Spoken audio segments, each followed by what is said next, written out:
Welcome to the Ocean Community 50 Under 50 series, presented by the Ocean Community Chamber of Commerce. The road to success starts at Valenti family of auto dealerships, and visibility along the journey increases greatly with the help of 321 Media. Hello, everybody, and welcome to... I'm going to restart this. No. Do over. No, wait, I wouldn't have to restart it. It's not live, right? Or what? No, what it's not live, but I wouldn't have to restart it because I was still on Ryan's 50 Under 50. I just went, why are we not on? But we're on. We're completely on. Should I restart it? Or should I just let it go? I mean, this is for the blooper reel. This is great. This is great. Yeah, this feels real. This is real. Every Monday together. Yes, we do.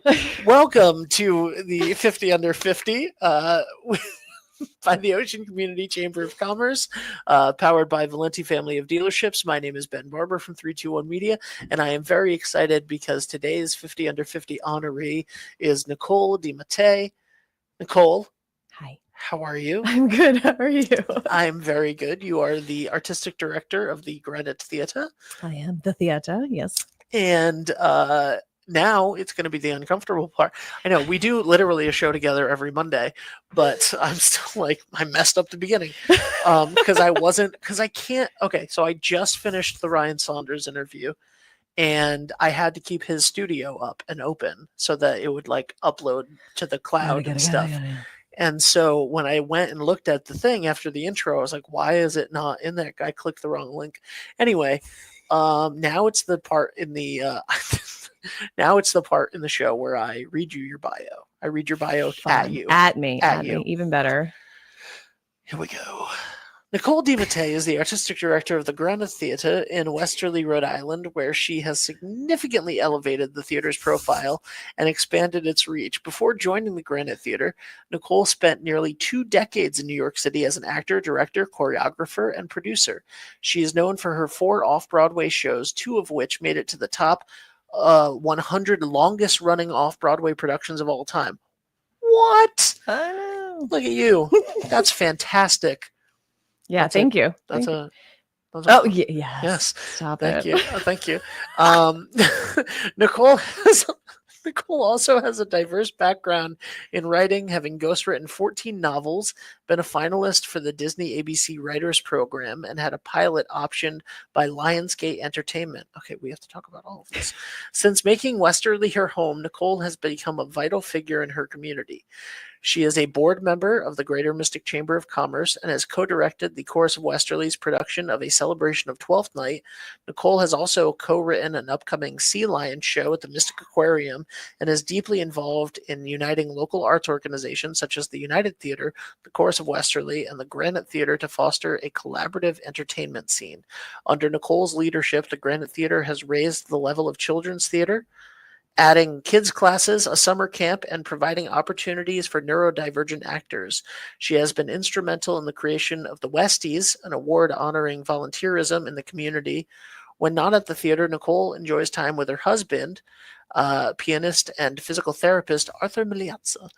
Their 2 children, it's Taya. Taya and Preston, and their dog Sophie. I always want to say Tia, and it's Taya. Most people do want to say Taya, but her name is Matea after my last name, DiMattei. Oh, Mattei. Nice. So, and Taya is one of the most adorable children I've ever met in my entire life. So, she can come be a guest on the show literally anytime she wants. She should be one of the 50 Under 50. Seriously. I did not choose the list. I would have put Taya on there. Could you imagine? Oh, she's adorable. She is adorable. So, okay, we got a lot to talk about. Let's talk about, you grew up in Pennsylvania? Yeah. So I was born in Long Island. And then we moved to Pennsylvania when I was 3, I want to say. Okay. And then when I went to college, my family moved back to Long Island. So I don't really have roots in Pennsylvania. Okay. It was kind of a stopover. Yeah. Ground. So, if I visit family, it's in Long Island. And Now, Yeah. do you drive all the way No, take through? that ferry. The You take ferry the is ferry, yeah. awesome. All Oh right. my I gosh. figured it was the ferry. I just Yeah, didn't yeah. know. So how did you get into the world of theater? Ooh, good question. So I grew up very academic. Um, like, in high school, constantly checking GPAs to see how close I was to the top, like that annoying child. Yeah. But I was a singer. God, you would have So hated me. Continue.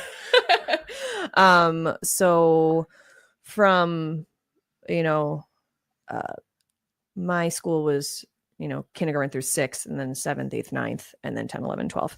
So in sixth grade, we had auditions for the junior high show choir. And the show choirs in the town I grew up in, Pennsylvania, were shockingly good.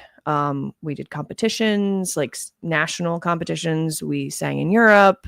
And so I don't the chorus teacher took a liking to me. I guess I could sing, but in sixth grade, you're like, okay.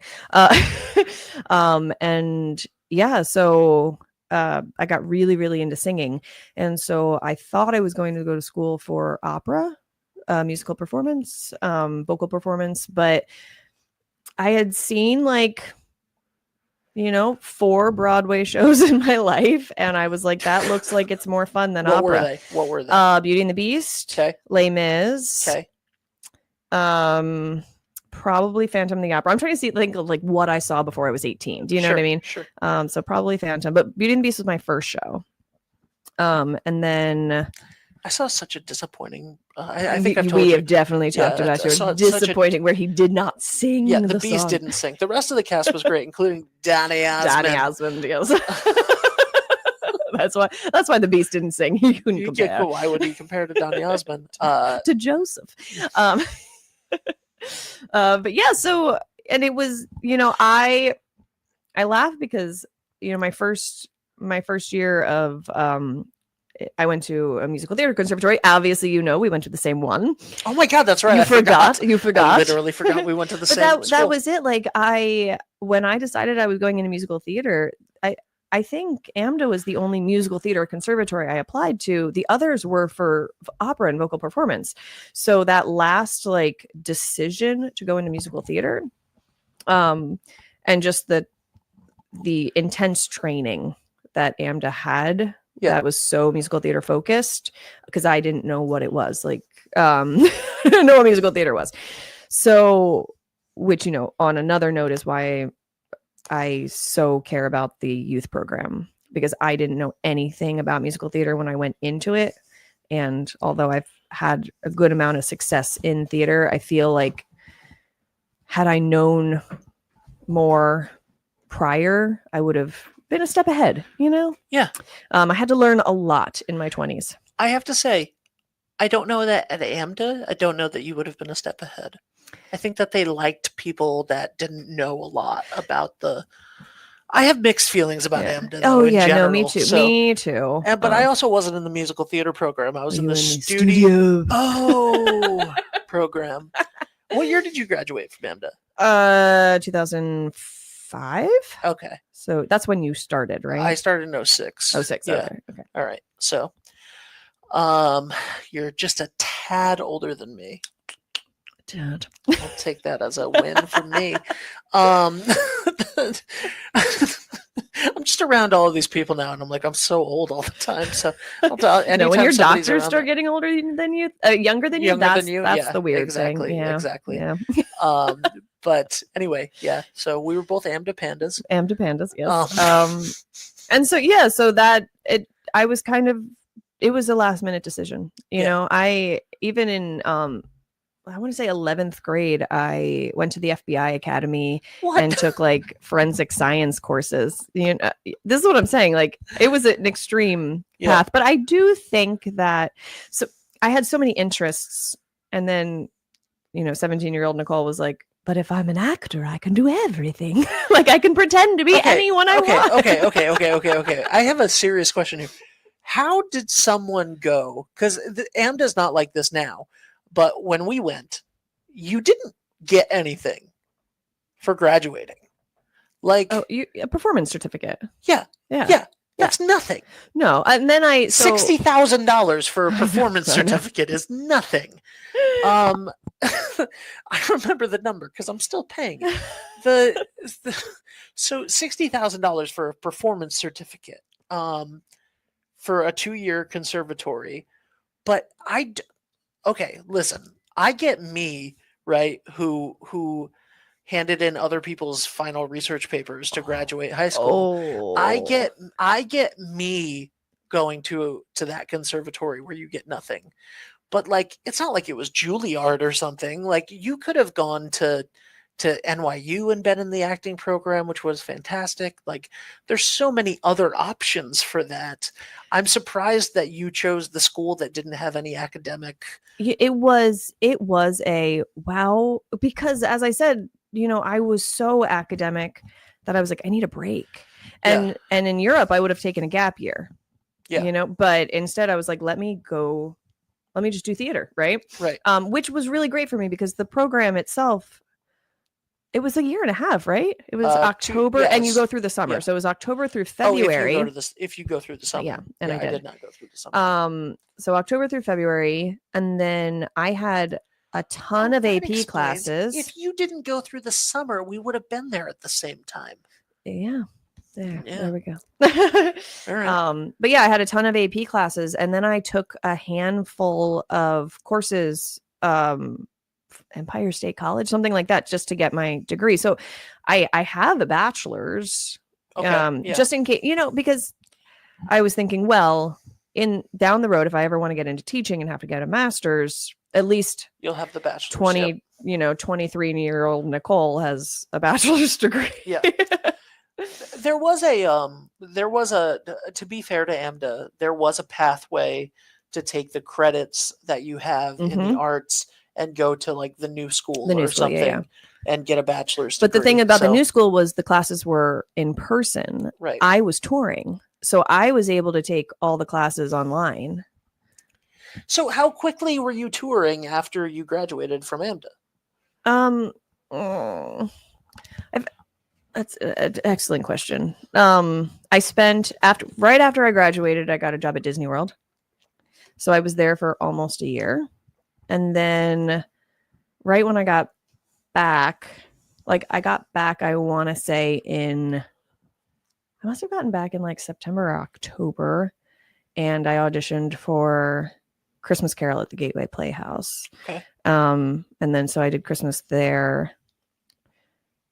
I did summer there as well, but I did something in between. And I would say I was probably, on some tour the following year. Yeah. I worked very consistently. Yeah. Especially when I was younger, and I realized I hated living out of a suitcase. I hate traveling. Yeah. Like for vacation, sure, but the not having a home is a real struggle. And there was a time I remember it was very, very smart. I paid for an apartment, a room, with two of my friends who we did a lot of shows together. And we all paid for the same apartment room, and whoever was there took it. Do you know what I mean? Yep. I literally never lived there. Which then I was like, I just wasted all that money. The lease is up and I never lived there. But it's that like real struggle of being a performer in New York. We used to joke that apartment was in Washington Heights. Beautiful area of Washington Heights, right by the cloisters. But we used to joke that if Lin-Manuel rewrote In the Heights in that time, he would have had to add like musical theater students with their books just walking through their audition books. Oh my God. Carrying their heels, wearing sneakers. Yeah.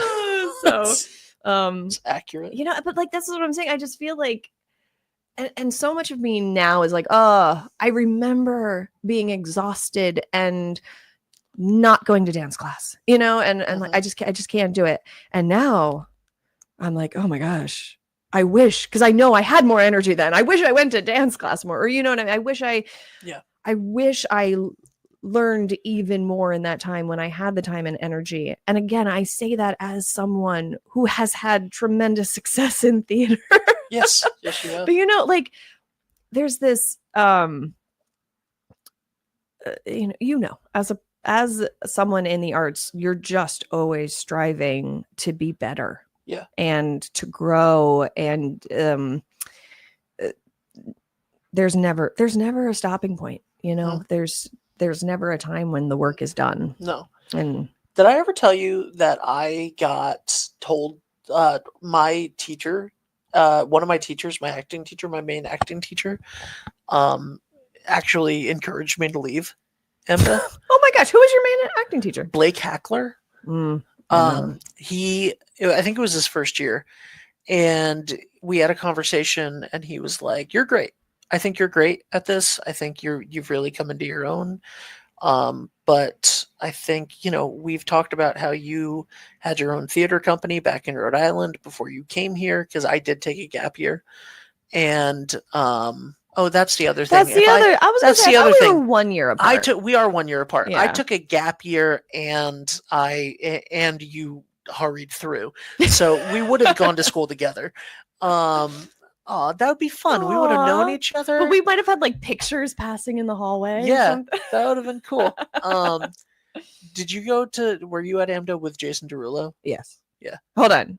No. Okay. Maybe. I think he was right after you. He was right. We've talked about this before, and I don't think. Because he showed me to my room the first day. It's amazing. No, it's not. Then if he showed you to your room, I might have been with him. But I think he would have started when you were in my second year. You're only with your people. Yeah. It is.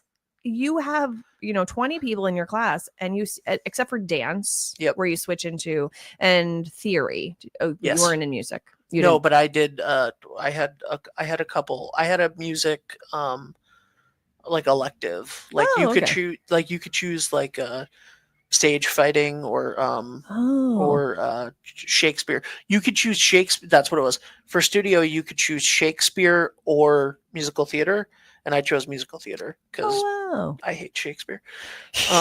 There's a time and a place. Yeah. We didn't have the possibility for electives in the not the musical theater program. No. But I do remember that about the studio program. Yeah. But anyway, we've talked for 15 minutes about this. I love it. It's like one of the longest running off-Broadway shows in history. And we're talking. You know what? Let's talk about college. So when did you make the switch from acting to choreographer, director, writer? It was extremely gradual. So, I think when I want to say like. When I was 23, I worked pretty much for an entire year at Downstairs Cabaret Theater in Rochester, New York. And they just cast me as the show captain. So while I was in the shows, I was in charge of the continuity of the show. It was a rep theater, which means that you do multiple shows. Like in that year, I probably did 8 to 10 shows, but 3 at a time. So you would do one show on a Wednesday, one show on a Thursday, one show on a Friday, repeat the Wednesday one on the Saturday. Oof. Yeah, which is a really cool thing. We did I Love You, You're Perfect Now Change, which I love that show. When I was there doing the show, it was in its 13th year of doing the same show. But sometimes that meant we only did it once a month, right? So you really have to like stay on top of things. And as the show captain, I was kind of in charge of like, I met with the director, they gave feedback, and then I was in charge of like making sure that continued, from show to show, the continuity. So that was kind of my first taste of that, being in charge. And again, I was 23, so that's pretty young for getting that taste. And I really enjoyed it. And then I was in a show at a theater in New Jersey, and then they were looking for a resident choreographer, and asked me if I was interested. And so I was their resident choreographer for a year. And then, I definitely was. When did you, hold on. You were a smart kid, obsessed with your GPA, who loved singing and opera, and then randomly chose to go last minute to musical theater school. When the hell did you learn to dance to become a choreographer? Just at AMDA? No. So honestly, I was a cheerleader. Okay. So I had some rhythm. Okay. Then my senior year, when I decided like, oh, okay, I'm going into musical theater, I took dance. So this is just senior year of high school. But some people are it's just disposed to being talented. Yeah. And because my first few professional shows, I was in the ensemble and I was a dancer. And like the summer I spent at Gateway, I was hired as a singer who could move well. Mm-hmm. The rest of the people were dancers. Yeah. And so I had to hold the singing part down for the entire ensemble and look good enough. I say this whenever I teach dance here. It is people are watching. So we all have to like look the same, because if you don't look the same as everyone else in an ensemble, the eye gets drawn. Yeah. So I would be the one up at 7 a.m. in the studio by myself working on the dances where everyone else just picked them up really fast. And I think that summer really was quite a transition for me. And then I was always the best dancer of the singing shows. Do you know? Yes. Yep. And even now, like there are definitely better dancers than me. I am a dancer. I am a good dancer. I'm probably a better choreographer than I am a dancer. Sure. But just because I love telling stories, and choreography to me is about stories. There are so many times I see shows and I'm like, oh, that's over choreographed.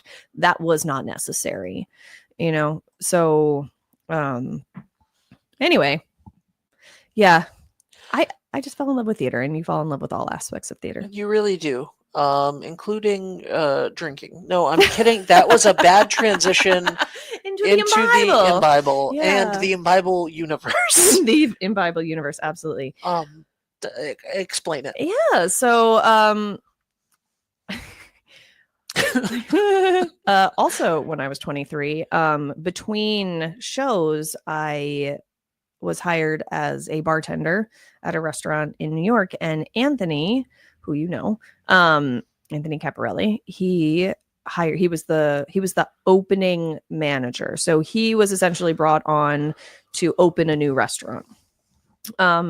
And we just really clicked. Honestly, that opening staff was so great that we decided, even after he left, to keep doing this. Like, everyone was actors. So we did this show reading series. And people obviously trickled out, right? And then it turned into a workshop series. So people would submit plays, and then we'd cast actors to workshop the plays, and we'd do complete, working sessions with them. And then I started writing. And so, and I was pretty good at it, but like part of it was because of reading so many plays and workshopping so many plays, and just kind of understanding the structure of a play, because there are templates. There absolutely are templates. Of course there are. Of course. And then, so we were kind of in the thick of it, and the New York International Fringe Festival submissions were coming up, and I wrote a play that I wanted to submit, and it was very sitcom-y. And this kind of goes into the Disney, ABC, show, or like the Lionsgate. No, that's different. The Disney ABC Writers Program, because I had written a spec, which is a sample. Like, I had written a spec episode, which is a full episode, but not that I was hired to do it. I'd written a spec episode of New Girl, that Disney ABC like took. Like they were Can like, I get a copy of that spec I script? could try to find it. I Oh, gotta tell you, please. it was real good. I was real proud of that. I loved New Girl. Oh, me too. So that was kind of my writing style, and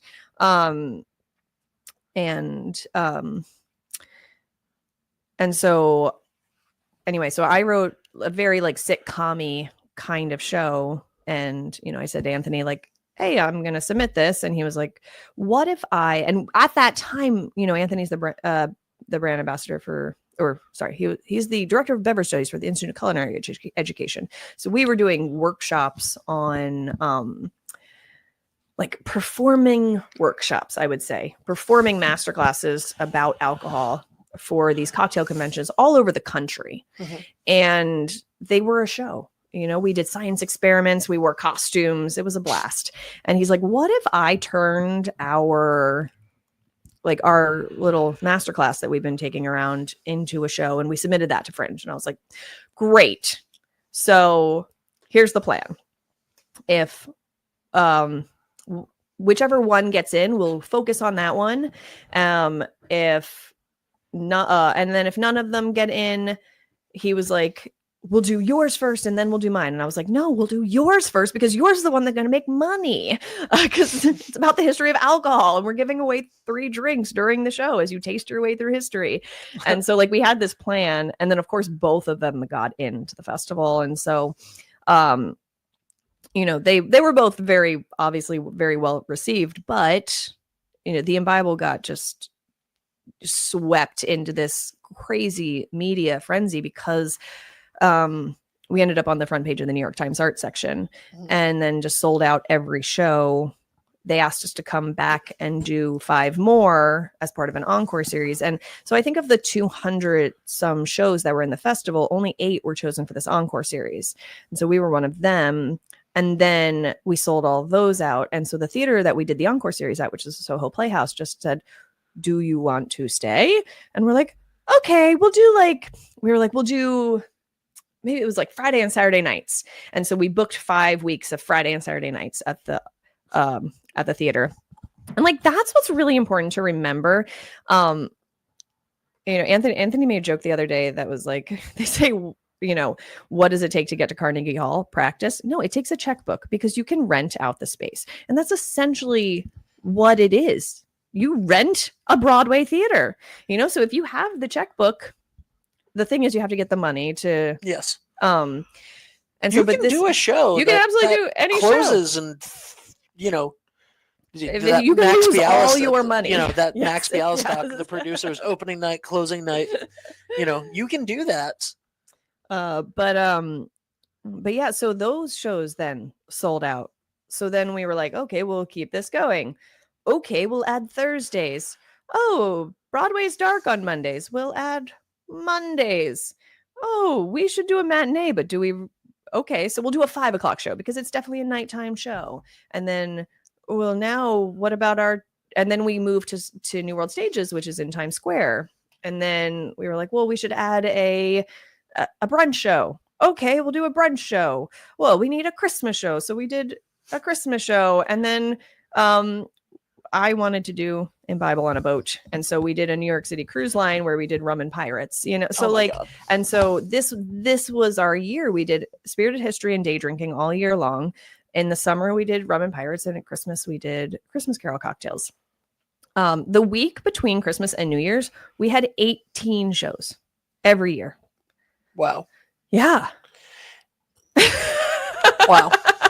By the way, New World Stages is a very big deal. Oh yeah. Oh, absolutely. It was a big. Didn't Avenue Q move to New World Stages? So I've seen Avenue Q a ton. And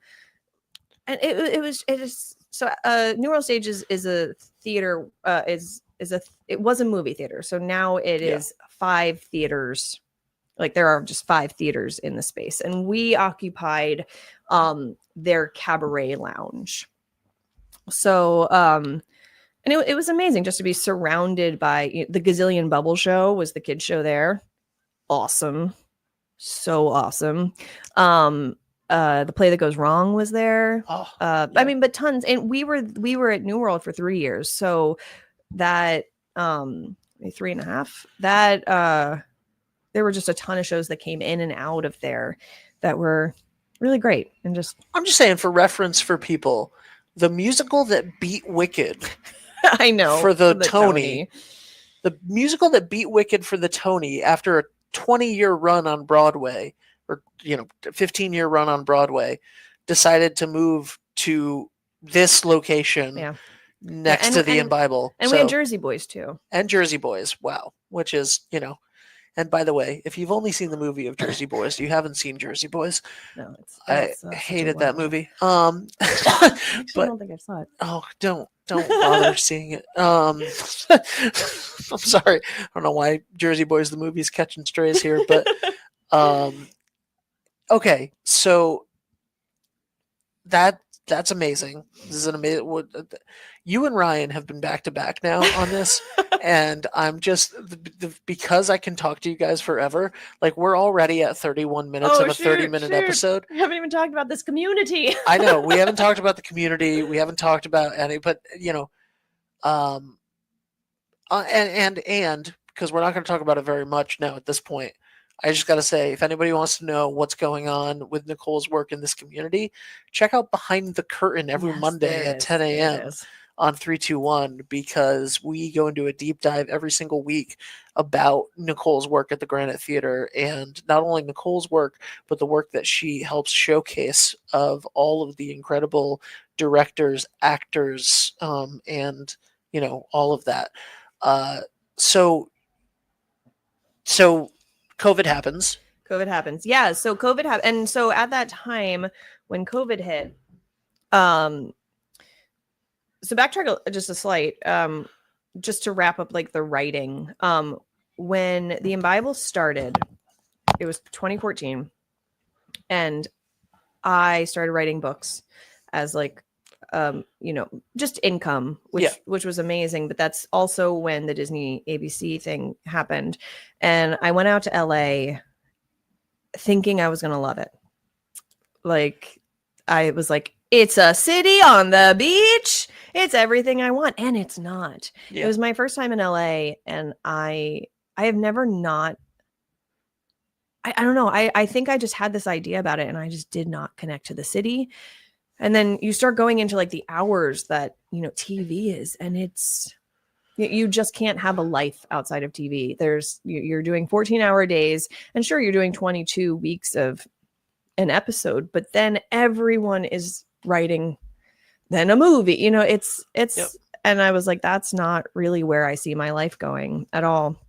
And then luckily the Bible picked up, which, then I thought that was going to be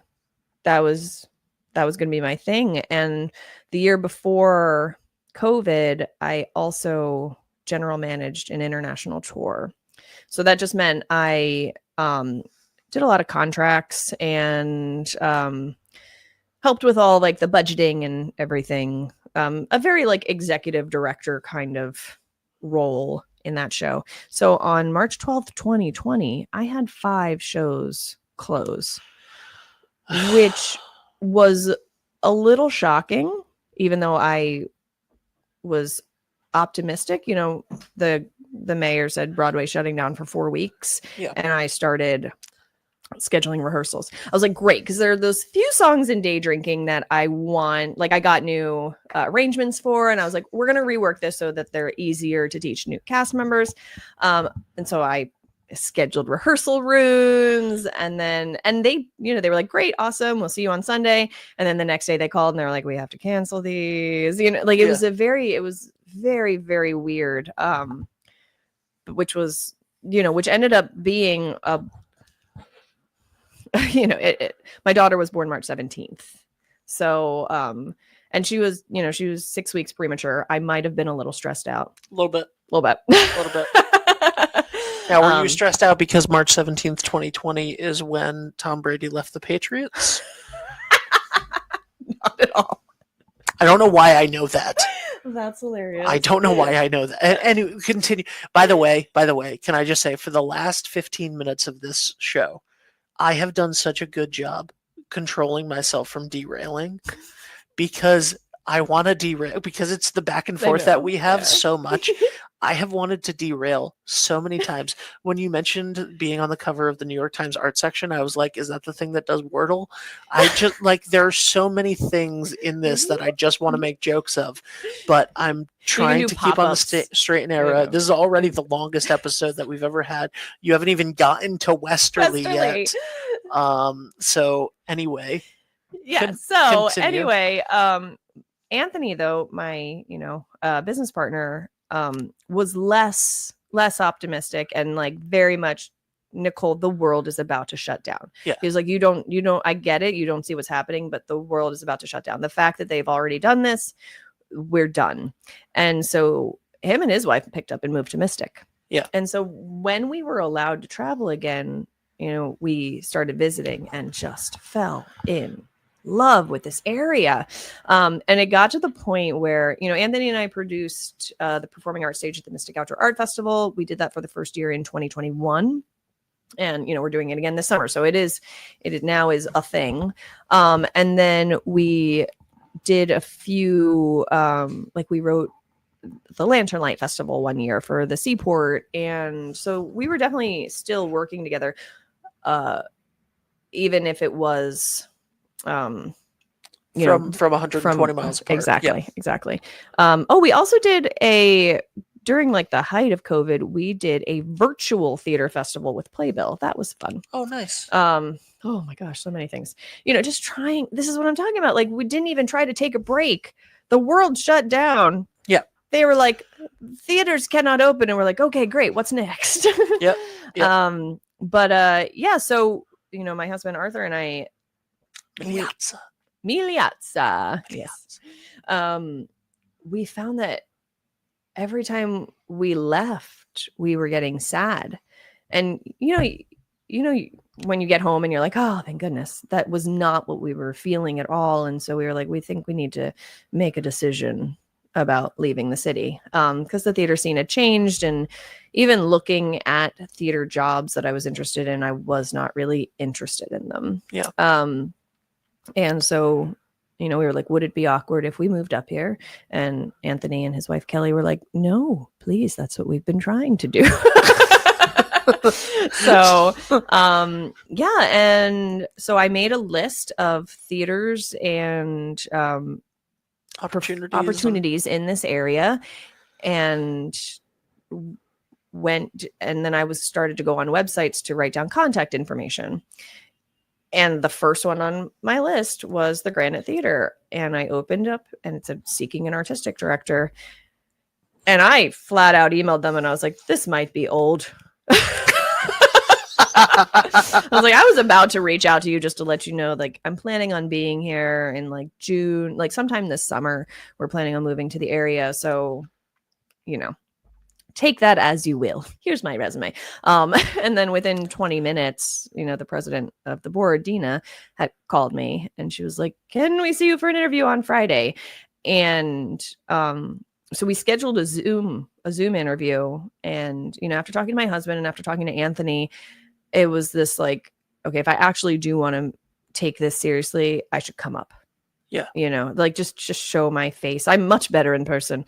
For anyone who's watching and is like, she's okay. She's great. She's great in person. So, I do think that was important.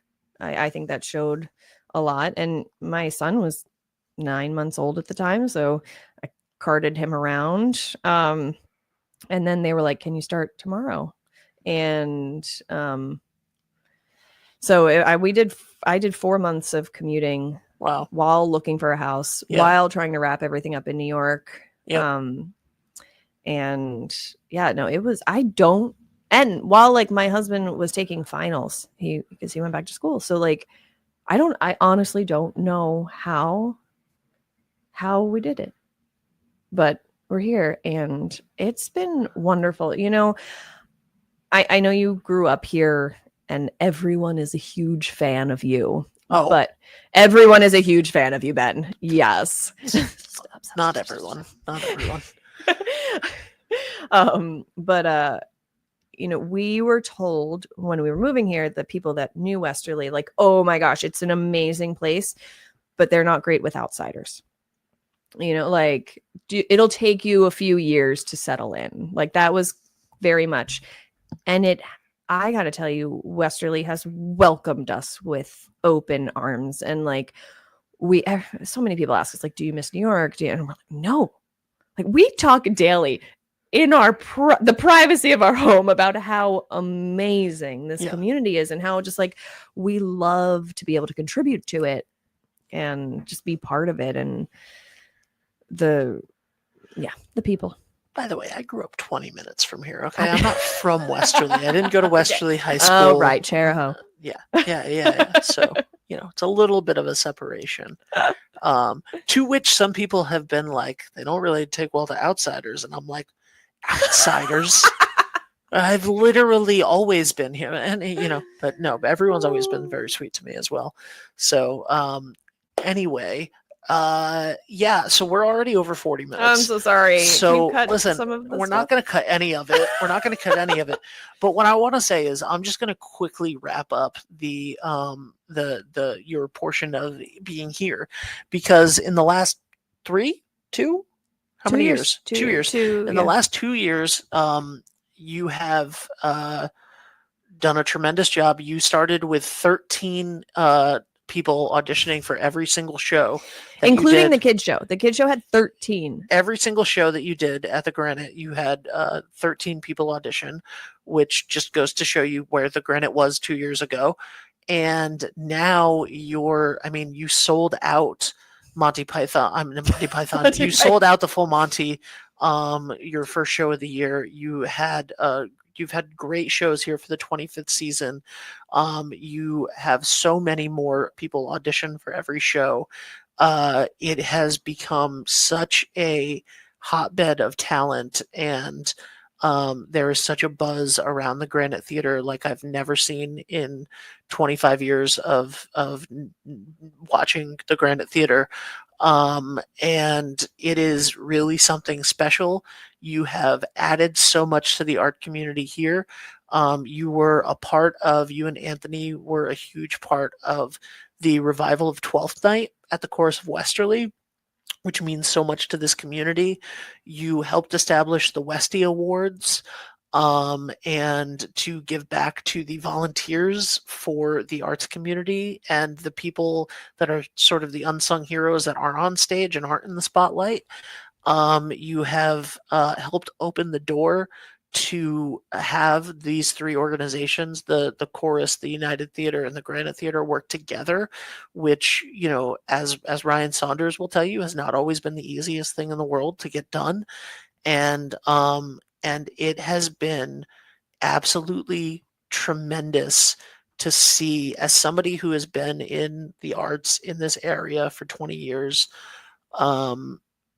and adjacent to it mostly recently. It has been incredible to see what you've done in such a little amount of time.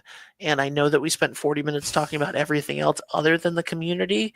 But that's who you are and why it's so special that you're here now doing what you're doing here. So thank you from someone who loves theater and loves Westerly. I'm so excited to have you at the helm of the Granite, and it is something that is beyond what I would have imagined, 20 years ago. So congratulations on all of your success. Thank you, Ben. And I figured that I would just in 2 minutes wrap that up for amazing. You. Thank you. And talk about how much you mean to the community, and your work has meant to the community. So last question, what did it mean to be one of the 50 under 50, being a newbie here? That it was an extreme honor.